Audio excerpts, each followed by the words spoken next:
चलें तो मंगलाचरण करते हैं।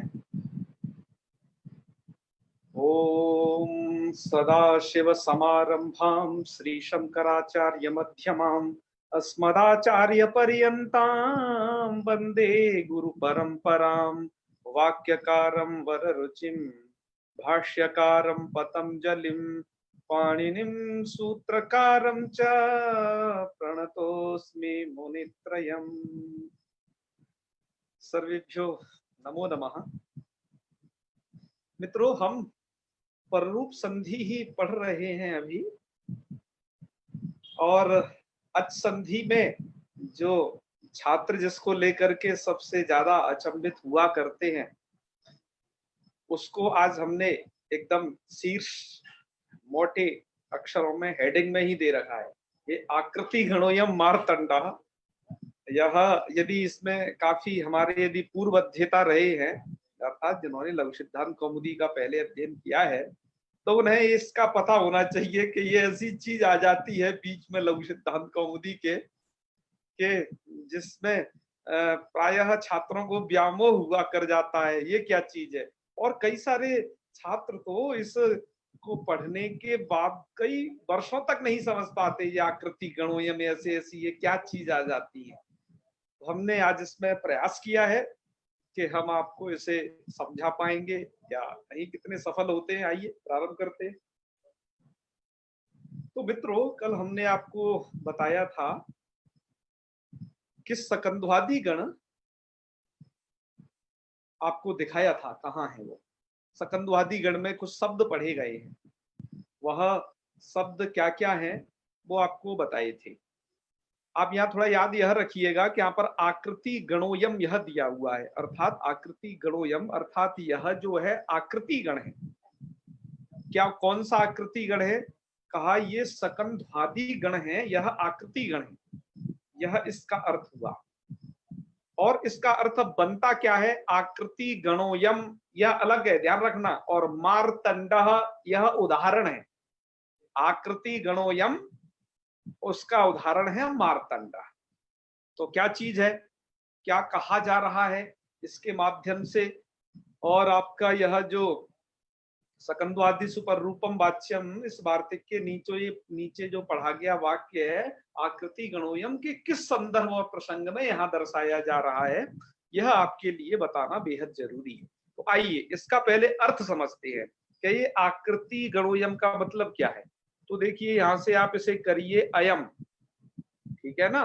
तो अयम अर्थात अयम का अर्थ यहाँ पर देख ही रहे होगे, अयम सकंध्वादिषु, वो सकंध्वादी शब्द समूह। अयम का मतलब क्या है? सकंध्वादी शब्द समूह, ये अयम का है अर्थ। तो सकंध्वादी शब्द समूह जो है वो क्या है? आकृति गण। सकंध्वादी शब्द समूह कैसा है? आकृति गण। आकृति गण का मतलब क्या है कि आकृत्या, आकृत्या अर्थात आकृति से। आकृति क्या होती है?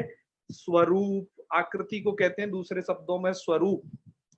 स्वरूप अर्थात कार्य दर्शनेन। गण्यते, गण्यते का मतलब होता है परिचीयते। ये इसका हमने शाब्दिक अर्थ बताया है। इसका मतलब क्या हुआ कि सकंध्वादी जो शब्द समूह है उसमें कुछ शब्द पढ़े गए हैं। जैसे आपने सकंध्वादी शब्द समूह में सकंधु, करकंधु ये पढ़े थे, मनीषा पढ़ा था, कल हमने हलीशा, लांगलीशा, पतंजलि, सारंग इत्यादि शब्द उसमें पढ़े गए हैं। तो पाणिनि जी ने वो यहाँ पर वार्तिककार की वार्तिक है, तो वार्तिककार ने वार्तिक रचा सकंध्वादिषु पररूपम वाच्यम।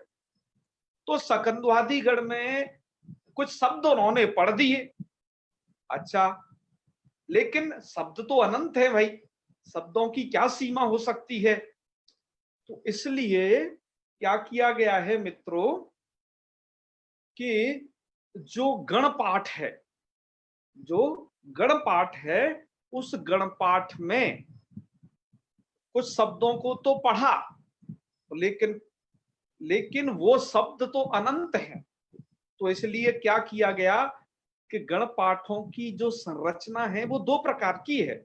एक तो गणपाठ इस प्रकार का है कि जिसमें पढ़े गए टोटल शब्द गिन करके बता दिए हैं कि जी नहीं इतने हैं, इससे ज्यादा आपको नहीं लेने।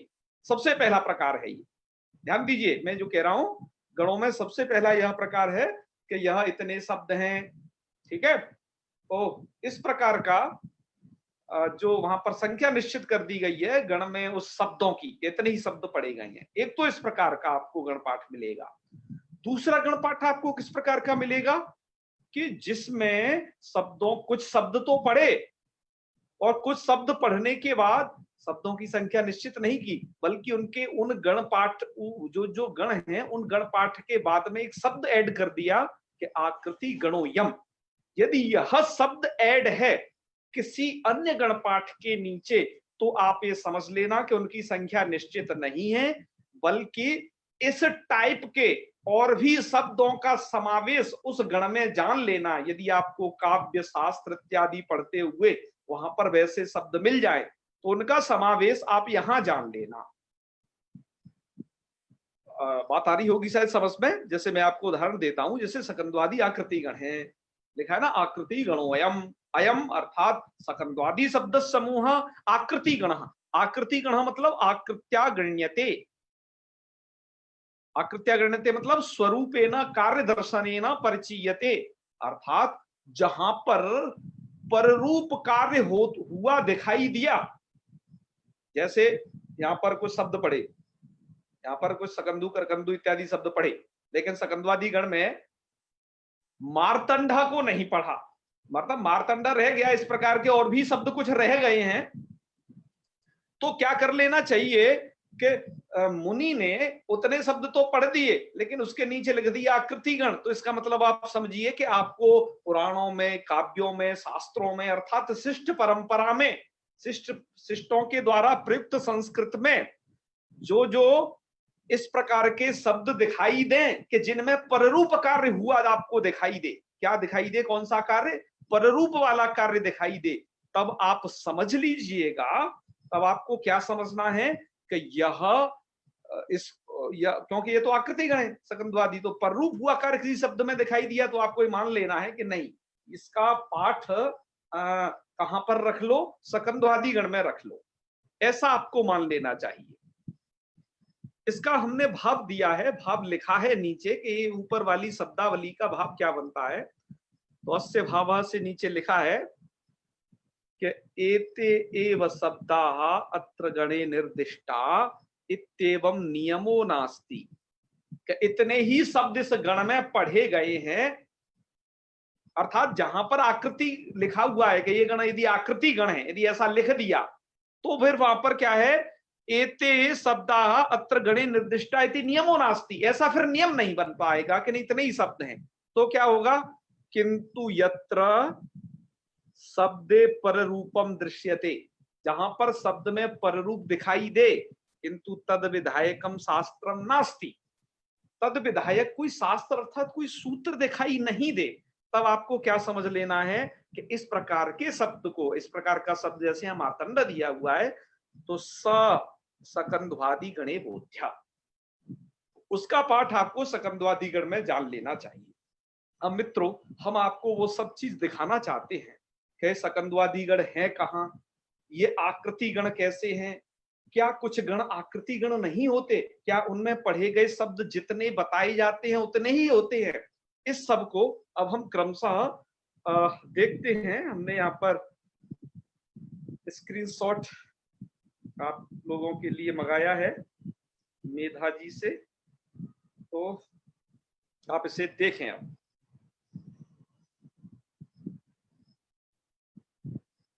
यह देखिए श्री गोविंदाचार्य जी की पुस्तक में यह ये मतलब मैंने आपको कहा था जो गणपाठ दिया गया है, जो गणपाठ हैं वो पाणिनि मुनि प्रणीत गणपाठ हैं, और भी बाद में संकलन होता रहा है गणपाठ में, तमाम ये रहा है, बहुत बड़ी परंपरा रही है गणपाठ की, और बाद में भी होता रहा है ये सब। तो खैर चलिए, तो देखो अचसंधि में एक सकंद्वादिषु पररूपम वाच्यम आप सबसे पहले देख रहे होंगे। इस सकंद्वादिषु पररूपम वाच्यम आपने जो देखा, तो सकंद्वादी में कौन कौन शब्द पढ़े गए हैं इसमें, तो फिर उसके लिए लिखा, आप देख रहे होगे, सकंधु, करकंधु, है ना। और क्या क्या देखा आपने, मणि कुलटा, सीमंत है, और हलीसा। ये केस वेसे जो दिया है ना, सीमंता के आगे केस वेसे, केस वेसे मतलब केस वेश अर्थ में सीमंता बनेगा, अर्थात यहाँ पर सभी जगह पररूप है। तो इसका मुख्य उदाहरण क्या है, मुख्य उदाहरण है आपका ये सीमंता, और केसवेश अर्थ में सीमंता बनता है, ये कहने का मतलब है, ये केसवेश अर्थ निर्देश है। ऐसे ही हलीसा, मनीषा, लांगलीशा, पतंजलि, इन सभी शब्दों में भी क्या है, पररूप है। अच्छा, फिर क्या है, फिर लिखा सारंग पशु पक्षिणो हो, अर्थात पशु और पक्षी अर्थ में सारंग शब्द बनता है, पररूप कर लेना, यहाँ पर भी सार प्लस अंग पररूप कर लोगे तो सारंग है, यहाँ पररूप नहीं करते तो अकस्वर्ण दीर्घ से दीर्घ होकर के सारांग, ऐसा दीर्घ वाला रूप बनता, पर वो ऐसा नहीं बनता है क्योंकि ये सकंदवादी गण में इसका पाठ है, तो सारंग बनता है। सारंग का मतलब क्या होता है, पशु पक्षी, ये दोनों में से किसी अर्थ में हो सकता है, सारंग शब्द के कई अर्थ होते हैं। ऐसे सारंग का हिरण होता है यहाँ उसको, हाँ पशु, बिल्कुल हिरण है ना, पशु दे दिया ना, पशु पक्षी अर्थ में सारंग बन जाएगा। अन्य है? अन्य जगह यदि पशु पक्षी से भिन्न अर्थ है तब वहां सारंगा बनेगा, ठीक है, ये बस ध्यान करने का मतलब है, मतलब वहां पर ये आपकी संधि हो जाएगी दीर्घ संधि। इतने ही शब्द आप देख रहे होगे मित्रों, सारंग तक जो यहाँ तक ये शब्द हैं, यही सब सकंदवादी गण में पड़े गए, ठीक है। पर क्या हुआ, यहां पर फिर एक बात लिखी, आकृति गणोयम, अर्थात यह जो सकंदवादी गण है यह आकृति गण है। आकृति का मतलब, अब इस समय जो इतने शब्द पढ़े गए हैं इतने ही मत मान लेना, इस प्रकार का कार्य, इस प्रकार का कार्य मतलब पररूप जैसा कार्य आपको कहीं अन्यत्र भी मिल जाए भैया, तो उसको भी क्या कर लेना, इसमें ऐड कर लेना, उस इस सकंदवादी गण में उसे क्या कर देना, ऐड कर देना। तो ऐड कर देना, तो एक ऐसा शब्द बाद में मिला, मारतंडा, जिसको यहाँ पर ऐड किया गया है बाद में, इसको मारतंडा शब्द। तो क्या है, मारतंडा में कुछ एक पररूप जैसा कार्य दिखाई दिया इसमें, तो पररूप जैसा कार्य दिखाई देने से क्या कर दिया, इसको ऐड कर दिया इसमें।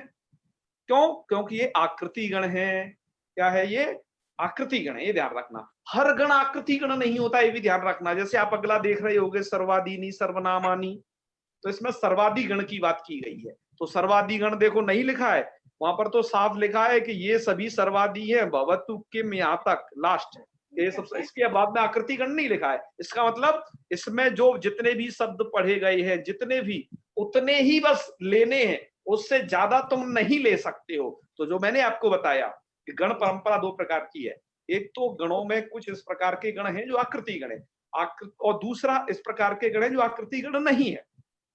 जो आकृति गण होते हैं उनके नीचे लिखा रहता है, जैसे देखो आकृति गणोयम, इस प्रकार की शब्दावली कुछ लिखी रहेगी, अथवा आकृति गण, इस प्रकार का कुछ लिखा रहेगा। और जो नहीं होगा वहां पर आकृति गण नहीं लिखा रहता, जैसे यहाँ पर देखो बिल्कुल भी आकृति गण नहीं लिखा है। तो आप इससे समझ जाओगे कि कौन सा गण आकृति गण है, कौन सा गण आकृति गण नहीं है। यदि वो आकृति गण है तो उस प्रकार का कार्य अन्यत्र भी दिखाई दे तो उसको भी वहां ऐड कर लेना चाहिए। जैसे मारतंडा में आपको पररूप जैसा कुछ कार्य दिखाई दिया तो आपने यहाँ पर मारतंडा शब्द को ऐड कर लिया। ऐसे और भी शब्द जिनमें पररूप होगा वो यथासंभव ऐड किए जा सकते हैं शास्त्रों की परंपरा के अनुसार। और ये सर्वाधिगण जो आपने देखा ये आकृतिगण नहीं है। तो यहाँ पर जितने शब्द पढ़े गए हैं सर्वाधिगण में मित्रों 35 शब्द सर्वाधिगण में पढ़े जाते हैं, तो ये 35 शब्द ही इसमें गृहीत होंगे, इससे ज्यादा नहीं होंगे, आप इन्हें गिन लीजिएगा, ठीक है। चलिए अब आगे देखिए, और भी देखो कुछ गण है, जैसे कंडवादी गण है, कंडवादी भो यक पर, तो इसके कंडवादी गण में भी देखो आप देख रहे हो लिखा हुआ है कि आकृति गणोयम, कि यह कैसा है, ये भी आकृति गण है, ये शब्दावली आप देख रहे हो, ठीक है। हाँ अच्छा, फिर आगे चलिए, आगे का कृदंत प्रकरण में कुछ गण है उसे आपको दिखाते हैं।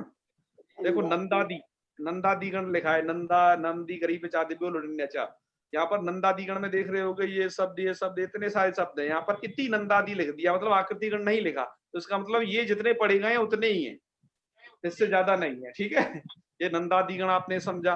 अच्छा, इसमें नंदी के बाद आता है ग्रही शब्द, ये ग्रही, तो जिससे क्या हो गया, ग्रही के कारण अब ये देखिए ये आगे ग्रहादि गण है, ये यहाँ से देख रहे होगे इसमें ये शब्द, तो इति ग्रहादि गण लिखा है, इसका मतलब ये भी आकृति गण नहीं है, तो जितने शब्द पढ़े गए उतने ही मानना, ठीक है। और अगला पचादी गण देख लीजिए, पचादी में क्या लिखा है, पच शब्द आगे है सबसे पहले ये, और उसके बाद लिखा है पचादी आकृति गण। हाँ जी, पचादी तो आकृति गण है इनमें, तो आकृति गण का मतलब होने से क्या होगा कि पचादी गण में जितने शब्द हैं उतने ही मत समझना, बल्कि जिनमें इस प्रकार का कार्य दिखाई दे, जो पच में बच बद और चल पत इनमें जो कार्य होता है वही कार्य यदि अन्यों में दिखाई दे, तो आपको वो क्या समझ लेना है, तो आपको वो समझ लेना है कि नहीं यह पचादी गण में इसको ऐड कर लो, ठीक है ना, यहाँ पर उसे यथासंभव ऐड किया जा सकता है। तो आपने ये गणों में गण पाठ में दो प्रकार की परंपरा समझी, तो मैं समझता हूं कि इस गण पाठ को आपको क्लियर हो गया होगा कि गण पाठ क्या चीज होती है, और गण पाठ के दो प्रकार आपने समझे, और उस दो प्रकारों में आपने एक तो आकृति गण समझा, जिसमें क्या किया जा सकता है, शब्दों को वहां कार्य जैसा हो, उस सूत्र के अनुसार या वार्तिक के अनुसार जैसा हो कार्य, उसके अनुसार उन्हें ऐड किया जा सकता है यदि आकृति गण है।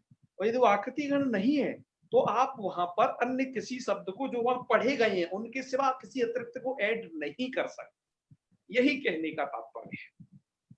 तो अब हम आइए उसी स्लाइड पर फिर से वापस जाते हैं जहां पर हम आपको ये समझाने का प्रयत्न कर रहे थे कि यह क्या है आकृति गण, क्या क्या है। तो चलिए अब एक बार उसे समझते हैं। तो आइए अब आपको थोड़ा सा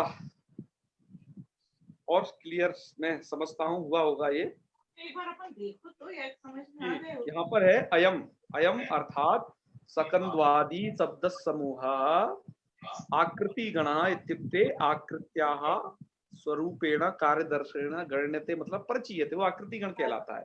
अब आप तो भाव को भी पढ़ लीजिए, एतेव शब्दाः, सामने तो ये सभी बहुत ही लंबा दिख थोड़ा सा सुमित जी म्यूट किया बीच में किया कीजिए जो यदि अनम्यूट होते हैं तो।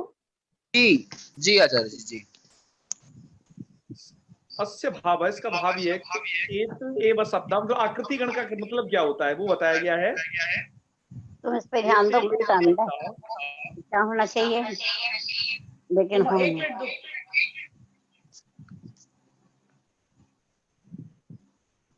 वैखरी जी का हो रहा है बार बार, कर दिया मैंने। कर दिया है, जी जी जी कर दिया। चलिए म्यूट रखिए लोगों, इससे हमारे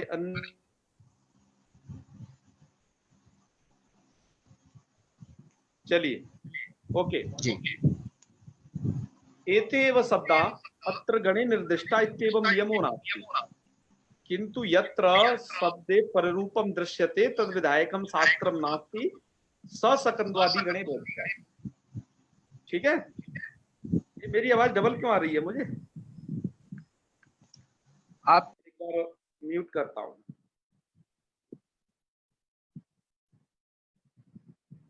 चलिए अब शायद आवाज क्लियर आएगी आपको। जी। तो ये आप आकृति गण को समझ गए होंगे। जैसे मित्रों ये मार्तंड नाम का शब्द वो उसमें सकंदवादी गण में नहीं पढ़ा गया था, किंतु सकंदवादी गण के आकृति गण होने के कारण इसको यहाँ पर रखा गया है। तो ठीक है। अब मार्तंडा में क्या होगा, पर रूप हुआ है, हम ये समझेंगे। तो इस शब्द की सिद्धि कैसे होती है, इस शब्द की सिद्धि भी निराली है अपने आप में। देखिएगा आप जो है उसके आपको संधि विच्छेद कैसे करना है मार्तंडा का, आप यह ध्यान रखना विशेष जरूरी है आपके लिए। आपको करना है मृत अंडा, इस प्रकार मृत अंडा। ठीक है, अब यहाँ पर देखेंगे आपने मृत अंडा, इस प्रकार की कंडीशन हुई ना, अचोन्त्यादि टी से इस वाले आकार की हो जाएगी क्या, टी संज्ञा, मृत में तकारोत्तरवर्ती आकार की टी संज्ञा हो जाने के बाद क्या होगा, ये अब सकंद्वादिशु पर रूपम वाच्यम से वह पर रूप हो जाएगा। तो पर रूप किसको होगा, पूर्व और पर के स्थान पर रूप होगा। पर में क्या है अ, तो अ जैसा ही रूप हो जाएगा। तो अ जैसा रूप किसको होगा, इन दोनों को मिला करके अ जैसा रूप हो जाएगा। तो ये बन जाएगा इस प्रकार का अ। ठीक है, तो क्या बन जाएगा, मृत अंड, इस प्रकार से दोनों आ को मिला करके एक जो है अ, नहीं तो यह सवर्ण दीर्घ हो जाता यदि यह वार्तिक न होता तो। तो क्या बन गया, मृतंडः बन गया। ठीक है, मृतंडः यहां तक बनाने के बाद अब अगली कहानी आरंभ होती है, वो इधर है।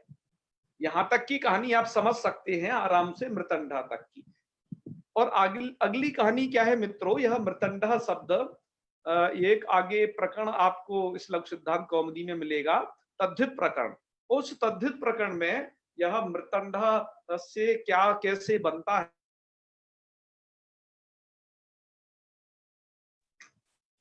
तो उससे यह शब्द सिद्ध किया गया है। ठीक है ना।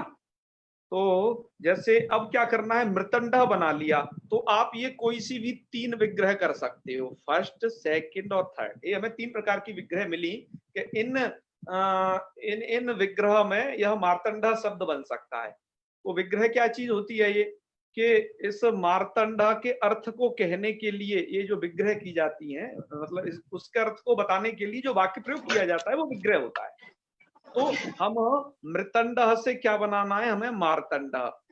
तो वो बनेगा कैसे, आप या तो ये वाला अर्थ करिए तो बन जाएगा मृतंडात आगतः, या फिर ये करिए मृतंडे भवः, या फिर ये करिए मृतंडस्य अपत्यम। ठीक है, ये तीनों प्रकार के विग्रह में, इसका मतलब इन विग्रहों का मतलब क्या क्या है, आगतः,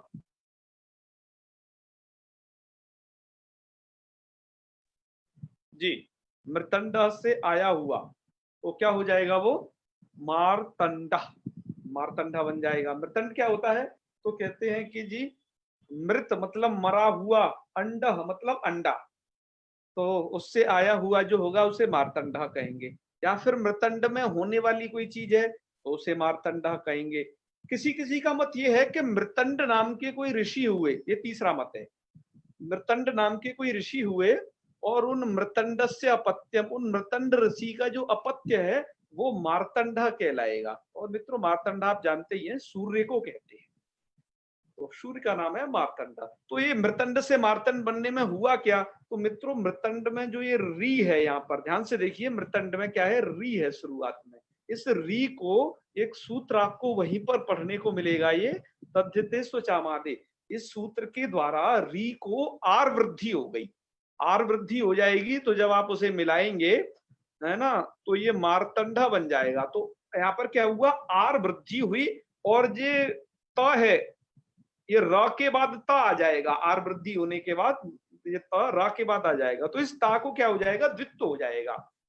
जैसे आपने एक अनचित सूत्र पढ़ा था द्वित्व वाला, ऐसी आगे एक सूत्र पढ़ोगे आप, अचोरहाभ्याम द्वे, इस सूत्र के द्वारा उस तकार को द्वित्व हो जाएगा। इसलिए आप देख पा रहे होगे यहाँ पर कि मृतंडा में तो आपको एक ही त दिखाई दे रहा है, लेकिन यहाँ पर आपको डबल त दिखाई दे रहा है।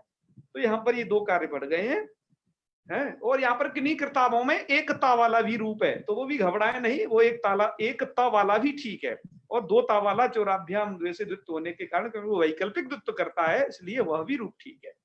तो ये आपका क्या रूप बन जाएगा, मार्तंडः बन जाएगा। बस आपको ये वाली यहाँ तक इस कॉलम में जो चीज लिखी हुई है तो आपके सब समझ की चीज है, आपने समझी होंगी बहुत सारे लोगों ने, है ना। लेकिन जो नए अध्येता हैं उनके लिए अभी ये वाली चीज थोड़ा कठिनाई की होगी, क्योंकि ये बात आगे की है। मित्रों कुछ किताबों में, जैसे और नाम नहीं लेना चाहिए किसी का, ठीक है, हम नाम नहीं लेंगे। कुछ किताबों में क्या किया गया है कि ऐसा ऐसा सीधा कर दिया है, क्या है, क्या किया है, मार्त और आगे लिख दिया है मार्त प्लस अंडा, थोड़ा यहाँ जगह नहीं है, आप समझ लें, मार्त प्लस अंडा, इस प्रकार से संधि विच्छेद कर दिया गया है। तो इस प्रकार से संधि विच्छेद करने में छात्रों के लिए तो सुगमता हो जाती है कि उन्हें ए तद्धिते स्वचामादि इत्यादि बहुत सारे कार्य नहीं बताने पड़ते हैं, पर ये प्रक्रिया बिगड़ जाती है, प्रक्रिया ठीक नहीं है, प्रक्रिया की जो स्थिति है उसके कारण। तो इसलिए हम इस प्रकार की विग्रह को यहाँ आपको करके नहीं बताते हैं, इसलिए वो इस प्रकार की संधि करके नहीं बताते हैं, बल्कि हम यहाँ पर आपको इसलिए मृत प्लस अंडा इस प्रकार का ही करके बताए। तो आप ये समझे रहिएगा इस चीज को। तो मैं ये समझता हूं कि मैंने आकृति गणों एवं मार्तंडा को आपको बता दिया है, तो लगभग 15 मिनट तो हो गए हैं हमें इस पर बताते बताते। यदि आपको इसके विषय में संदेह हो तो आप अपना पूर्व पक्ष हमें रख सकते हैं। सुमित जी आपका एक एक करके नाम लेंगे, और हम यदि आपके कोई पूर्व पक्ष नहीं होंगे तब हम अगली स्लाइड में अगले रूप की तरफ बढ़ेंगे। जी जी पुरुषोत्तम जी। जी पुरुषोत्तम जी। जी नमो नमः। नमो नमः। भैया हमें जानना था ये आचार्य जी, ये तद्धितेश स्वजामादेह की यहाँ प्रवृत्ति कैसे होगी? वो ये कि यह सूत्र का अर्थ आपको पता है कि नहीं? ये थोड़ा मालूम है थोड़ा मालूम है, थोड़ा सा मतलब ये है कि तद्धितों में ये हाँ, थोड़ा सा। तद्धितों में होती है ना, तो मैंने क्या बताया था, ये तद्धित का ही तो है सब मैटर। जी जी जी तो जी तद्धित के आदि एच को वृद्धि करता है। आदि एच जी कौन है? देखो, मरी में री, आ जी जी जी तो इसको वृद्धि क्या करेगा? आर करेगा, री को वृद्धि होगी तो। जी जी समझ गया, बस इतना ही, थोड़ा सा बस डिस्टर्ब हो रहा था। हाँ हाँ, आदि चलिए अच चलिए। जो है वो बस हाँ हाँ हाँ, चलिए। और किन्हीं का प्रश्न कोई? और तो सबको समझ में आ गया है ना ये? चलो, विद्वान लोग हो आप सब, ऐसे ही समझे रहना, कोई बात नहीं। यह जी आज का पाठ बड़ा किसी ही का प्रश्न नहीं। विकट परिस्थितियों से घिरा हुआ है। बहुत सारी भ्रांतियां छात्रों को होती हैं। हमने प्रयास किया है कि हमने वह सभी उत्तर इसमें दिए हों और क्रम पूर्वक दिए हों। यदि किन्हीं मित्रों को ये आकृति गणोयम, ये गण क्या होता है इत्यादि इत्यादि न समझ में आए, तो वीडियो के एक बार रिवर्स करके जरूर देखिएगा। और आपके जो पूर्व पक्ष हो वह मुझे बताइएगा कि नहीं, मुझे यह समझ में नहीं आया। आप प्रश्न कर सकते हैं साक्षात, हम आपकी सहायता करेंगे, तो आप इसे समझे होंगे। जी जी मनीष निर्मल जी। गुरुदेव प्रणाम। जी जी, हर हर महादेव। बदत। जी गुरुजी, ये दूसरा मार्तंड अपन ने बनाया है, हाँ इसमें हाँ आपने वृद्धि लिखी हुई है ब्रैकेट में, हाँ हाँ, तो ये वृद्धि यानी इसी वृद्धि संधि की बात हो रही है क्या? वृद्धि संधि में या क्या है ये वृद्धि? बिल्कुल। ये दो प्रकार की वृद्धि होती है। जैसे एक तो आपने यहाँ वृद्धि रुचि से वृद्धि पढ़ी, ये वाली जी वृद्धि दो के स्थान पर होती है, पूर्व और पर के स्थान पर, ठीक है। जी लेकिन जो तद्धिते सुचामादे सूत्र के द्वारा जो तद्धित में वृद्धि विधान की जाती है, वो एक वर्ण को ही होती है मात्र। ऐसे री को ही होगी एक केवल, तो आर वृद्धि हो जाएगी। ये आगे आएगा तद्धित में है। फिर तद्धित में आएगा, हम कई बार आपको बता रहे हैं कि आगे के प्रकरण में आएगा। जी जी इसलिए इसका ज्यादा व्याख्यान नहीं किए, कि सूचना, एक जानकारी देकर के आपको छोड़ दिया बस। ठीक है गुरु। हाँ हाँ जी हाँ, बजरंग दीजिए शास्त्री। आगे जी। प्रणाम बजरंग आचार्य जी। जी। हाँ हाँ, हर हर महादेव। आचार्य जी, ये जो है मारतंडा, इसका हाँ जो हाँ, संधि छेद करेंगे तो मृत अंडा हो गया, मैं ऋतंडा होगा। मृत अंडा जो आपको यही तो करके बताया गया है। नहीं, मृतंडा का तो आपने बता दिया, जो सेकंड जो बताया है, जो वृद्धि संधि मारतंडे का मारतंड है। नहीं नहीं, वो सेकंड मत समझना, उसी का अच्छा सेकंड पार्ट समझना कि मृतंडा से मारतंड कैसे बना।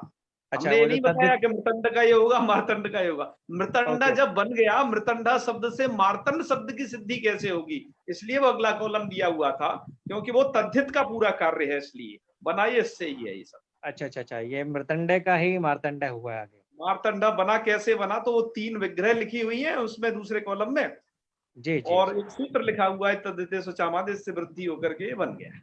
ओके ओके, ठीक है क्या आचार्य ना, जी, उसे प्रणाम। अलग नहीं समझिएगा, बिल्कुल बिल्कुल। चलिए। हरिओम। आकाश चौबे जी। जी गुरुजी प्रणाम। हाँ महादेव, कौन बोल रहे हैं? गुरुजी आकाश चौबे। आकाश चौबे। हाँ आकाश जी, बोलिए। गुरुजी मेरा प्रश्न था शकंदू के विषय में। हाँ बोलिए बोलिए। गुरुजी जैसे तो अपन को ये मेरे को समझ आ गया, यहाँ पर रूप हुआ है, लेकिन पहले अका सवर्ण दीर्घा भी प्राप्त हो रहा था। तो हाँ हाँ गुरुजी जैसे प्राप्त हो रहा था, तो वो तो एक उत्सर्ग हो गया अका सवर्ण दीर्घा, और ये उसका अपवाद हो गया। तो गुरुजी अका सवर्ण दीर्घा को पहले क्यों नहीं रखा, मतलब कहाँ पर क्रम में? रखा? लघु सिद्धांत कौमुदी में जी गुरुजी। हमने तो रख दिया है ना, ग्रंथकार ने, हमने तो देखो तुम्हें पूर्व में ही पढ़ा दिया है, अका सवर्ण दीर्घ वहीं पढ़ा दिया था वृद्धि संधि के जस्ट बाद, जी है ना। पर ग्रंथकार का एक तरीका होता है, वो अपने तरीके से ग्रंथ को लिखते हैं, पर हमें पता, क्योंकि आवश्यकता थी पहले ही, तो हमने उसे पूर्व में पढ़ दिया। जी गुरु। हाँ हाँ, तो आप उसे पूर्व में समझे रहे, ठीक है। जी जी प्रणाम। ओके ओके, हर हर महादेव। जी वैष्णवी। हाँ वैष्णवी। वैष्णवी जी। जी नमो नमः। नमो नमो। सबसे पहले तो वैष्णवी जी ये बताइए, आप कहाँ थी इतने दिनों से?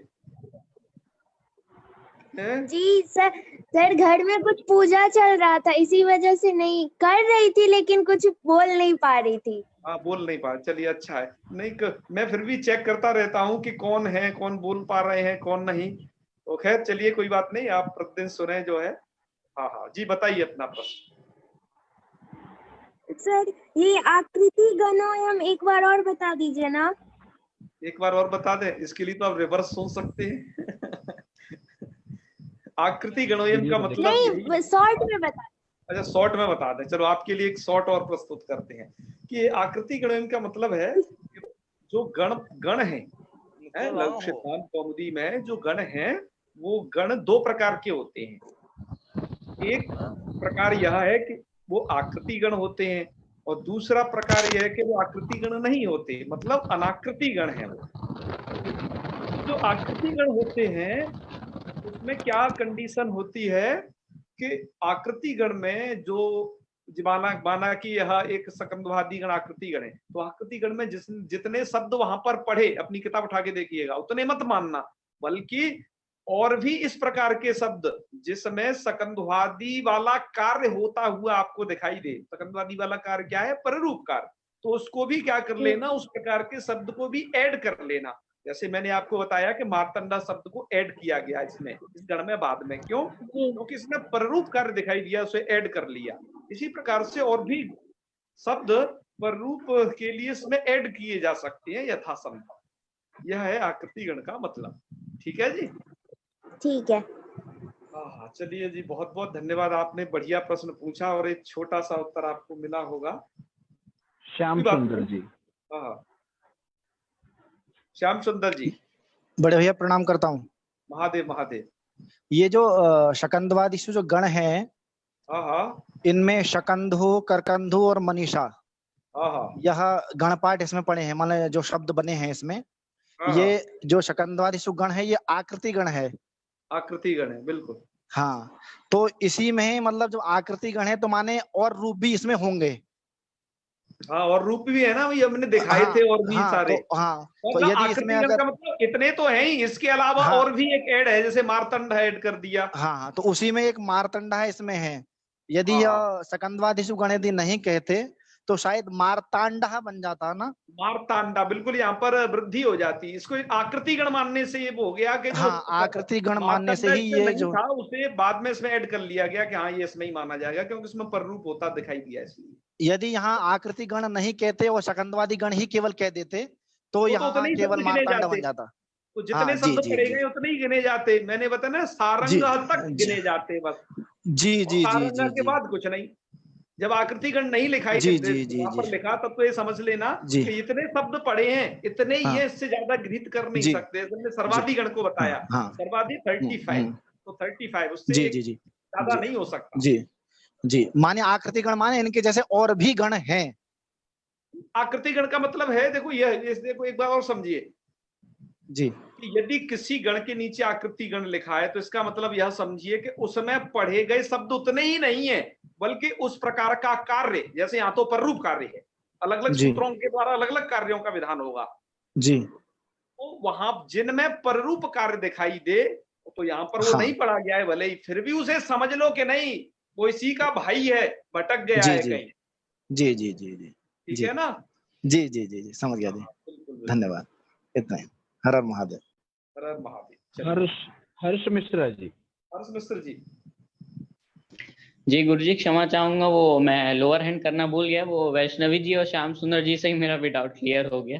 अच्छा, चलिए आपको बहुत बहुत धन्यवाद। ऐसा हो जाता है प्राय कि हम जो प्रश्न पूछते होते हैं, हम पूर्व वाले लोग उस प्रश्न को पूछ लेते हैं, तो ये हो जाता है। चलिए, बहुत अच्छे। अमर कुमार जी।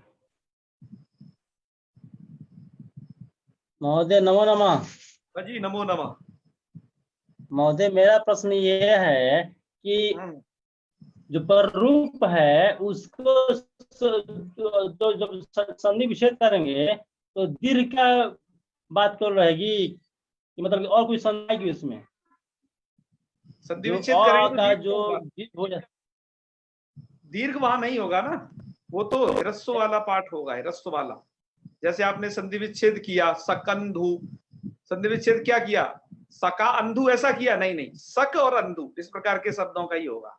जी महोदय, जब सक धन अंधु जब किए तो क में भी अ है और प में भी अ है। तो मेरा महोदय कहने का मतलब ये है कि अ जब कहीं भी रहेगा तभी तो घटित हुआ क्या ये? अ जहां रहेगा ना वहां पर वृद्धि को बाध करके ये पररूप है, वो सॉरी उसको सवर्ण दीर्घ को बाध करके ये पररूप है। तो मतलब जहाँ दीर्घ नहीं होगा तो वहां पर नहीं होगा तब। हाँ, जैसे देखो सकंदवादी गण में पढ़े गए शब्द निश्चित हैं, ये वाले शब्द और कुछ आकृति गण को मिला लो, कुछ आकृति को मिला लो, तो इनमें क्या होगा, इनमें पररूप ही करना है। अच्छा, अकसवर्णे दीर्घ क्या है? अकसवर्णे दीर्घ तो बहुत जगह कार्य कर सकता है, पररूप जहां पर है वहां तो लग ही रहा है, उससे अन्यत्र भी लग जा रहा है वो तो। जैसे दैत्यारी आपने बनाया, दैत्यारी में कभी भी ये नहीं लग सकता था सकंदवादिषु पररूपम वाच्यम, क्योंकि सकंदवादी गण में दैत्यारी शब्द है ही नहीं। तो इसलिए क्या है कि वह एक सामान्य नियम हुआ इस सकंदवादी गण की अपेक्षा, अतः सकंदवादी विशेष नियम के द्वारा उसका बाद हो जाएगा। ठीक है ना? ठीक है, धन्यवाद। तो चले आगे। वैखरी जी। हाँ, वैखरी जी। आचार्य नमो नमः। नमो नमः।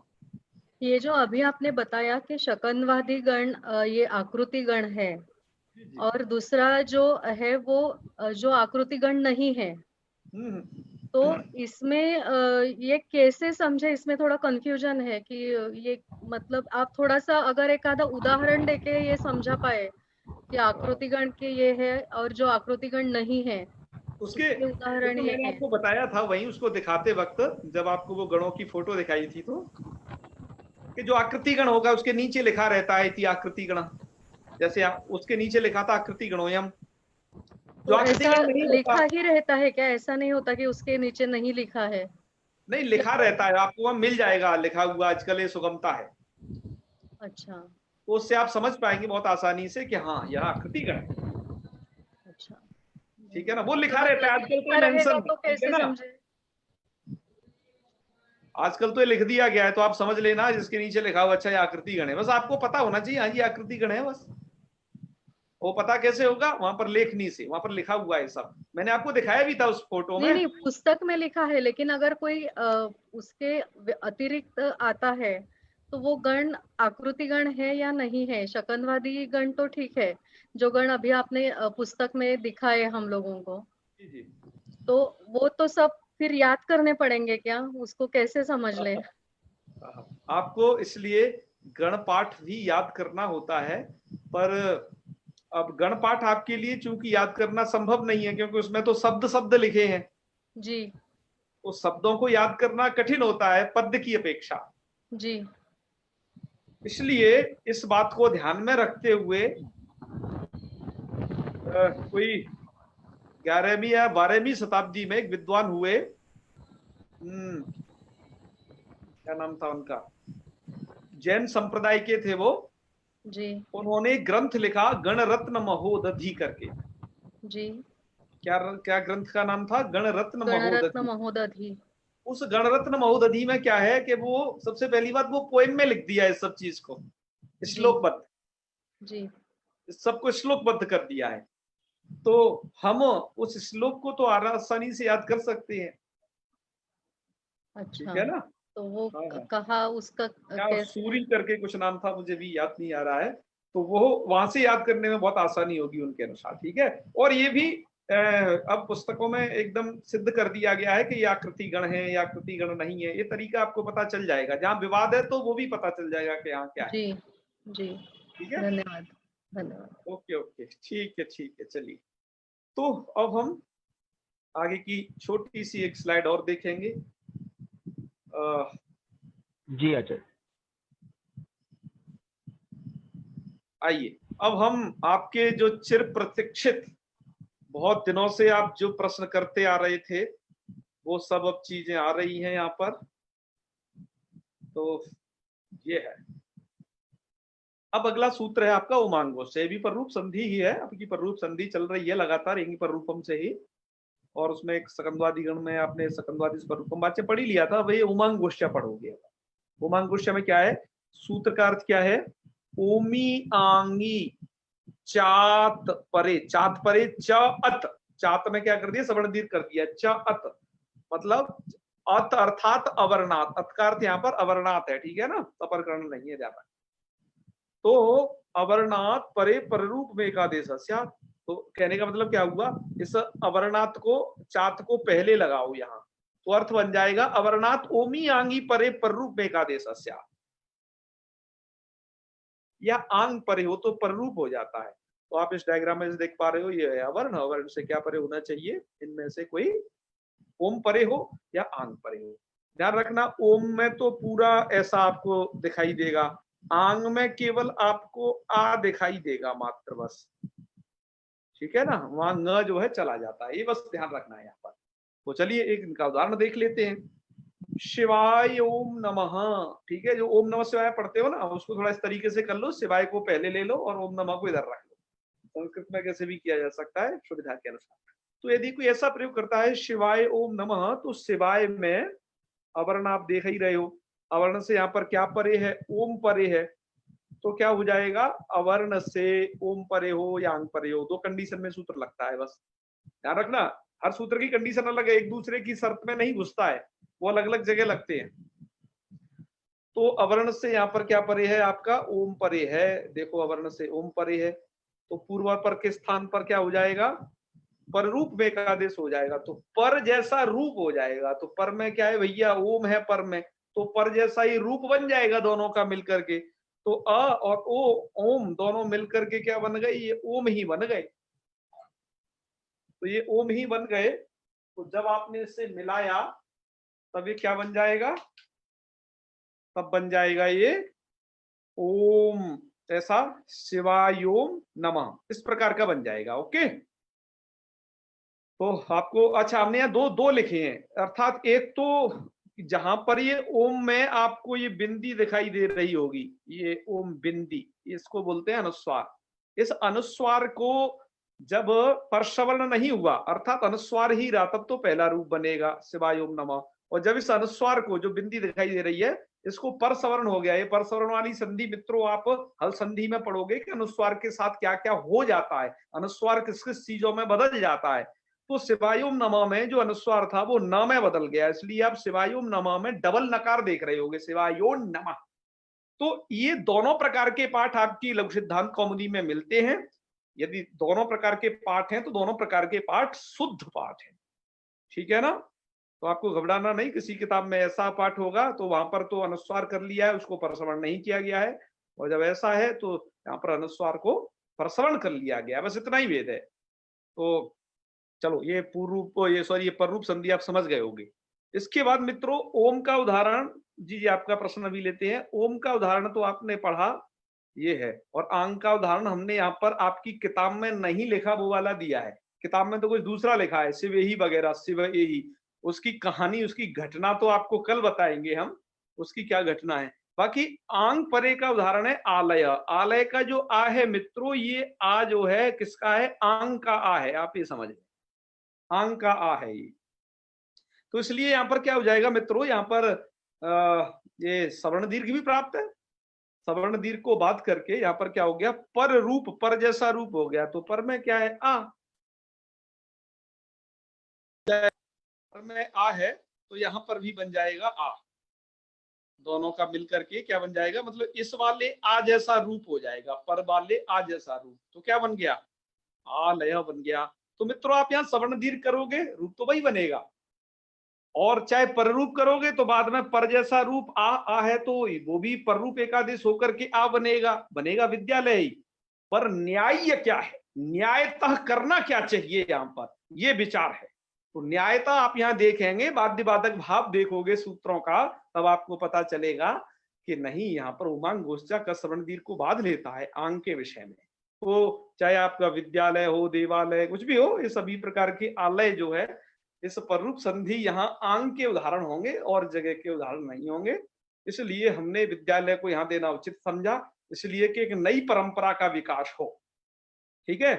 क्योंकि अभी तक बहुत गलत प्रणाली चली आ रही है, बड़ी बड़ी किताबों में हमने इसे दीर्घ संधि का उदाहरण देख रखा है, जो कि नितांत भ्रमपूर्ण है। वो लोग आलय शब्द की सिद्धि नहीं देख रहे हैं। मित्रों आलय शब्द की सिद्धि में यदि आपको संशय हो तो एक बार शब्द कल्पद्रुम, वाचस्पत्यम या अमरकोश जैसे कोशों को उठा करके देखिए, वहां साफ साफ लिखा हुआ है कि आंग पूर्वक लय धातु से आलय शब्द बनेगा, ठीक है ना। आंग पूर्वक लिंग धातु है शायद, तो उससे आलय शब्द बनेगा। तो जब वो आंग है तो आंग के परे रहे तो उमांग गोष्ठ से ही लगेगा, क्योंकि इसमें तो सूत्र में आंग का ग्रहण किया गया है, अन्य कार्य नहीं होंगे, तो वो सवर्ण दीर्घ को बाध लेगा। इसलिए विद्यालय में आप ये नई परंपरा को अब विकसित कीजिएगा कि क्या है, तो हमारे इस के माध्यम से आप सही चीज को आगे बढ़ाएंगे, हमें पूरी आशा है। और यदि आपके आचार्य जी, आंग का मतलब दीर्घ आ मैंने बताया आंग का आ बचता है, पर ये विवेक होना चाहिए कि वो आंग का ही आ है। जी, ठीक है ना? हाँ, वो विवेक कैसे होगा, मैंने आपको उदाहरण दिया कि ऐसा शब्द कोशों में है, आलय शब्द की सिद्धि आंग पूर्वक की गई है। जी जी। तो ऐसा वैसा आ नहीं, यदि वो आंग का आ है, यहाँ पर ऐसा वैसा आ होता तब तो आप आराम से कहिएगा, सवर्ण दीर्घ संधि कौन रोक रहा है। सवर्ण दीर्घ जी। पर यहाँ आंग का है, इसलिए यहाँ पर यही करना है। जी जी, प्रश्न कर सकते हैं आप, बिल्कुल बताइए बताइए। जी, मानसी दीक्षित। हाँ हाँ हाँ, प्रश्न का उत्तर तो मिल गया आचार्य जी, नमो नमः। वो विद्यालय अक्सर सवर्ण दीर्घ संधि में दिखाते हैं सब जगह पे, बहुत जगह ये ऐसा मेरा है। प्रश्न था। हाँ हाँ, बहुत जगह है ऐसा। हम प्रयास करते हैं कि कौमुदी के पाठों को ठीक करते हैं, जैसे शिवाय ओम नमः वगैरह भी कहीं कहीं दो रूप नहीं है, कहीं पर कोई डबल नकार वाला रूप है, कोई अनुस्वार वाला रूप है, तो हमने वो दोनों रखे। तो मतलब परीक्षा में भी पूछा जाता है तब उसको सवर्ण दीर्घ लिखा जाता है तो उसको सही दिया जाता है, सवर्ण दीर्घ में ही पढ़ाया जाता है। हाँ, बिल्कुल वही ऐसा मेरा प्रश्न था, तो उत्तर उसका मिल गया मुझे। हाँ, नहीं अच्छा है ये सब चीज। आज हमने कहा था ना कि अंकित उपाध्याय जी थे, कल पूछ रहे थे कि आप बताइए, तो हमने कहा जी इंतजार करिए, आपको बताया जाएगा। तो आज हमने बता दिया। अंकित उपाध्याय जी शायद आज होंगे। अभी भी उनका कुछ प्रश्न है अंकित जी का। हाँ, प्रणाम भाई साहब। जी आप पूछ लीजिए। नहीं, अब पता चल गया तो इस परंपरा को आगे बढ़ाना है। हाँ, ठीक। अब इसको देखो, आपको जिम्मेवारी है इस भ्रम की स्थिति को सही करने के लिए, ठीक है ना, कि किसको क्या में मानना है। जी सर। ओके। जी। फिर आज का पाठ यहीं किया जाए है। जी अच्छा, चलिए तो सुमित जी चलो करते हैं फिर, है जी। ओम सर्वे भवन्तु सुखिनः, सर्वे सन्तु निरामयाः, सर्वे भद्राणि पश्यन्तु, मा कश्चित् दुःखभाग् भवेत्। ओम शांति शांति। सर्वेभ्यो नमो नमः। शुभ रात्रि। सादर प्रणाम आचार्य जी। जी नमो नमः आचार्य जी। प्रणाम। शुभ रात्रि।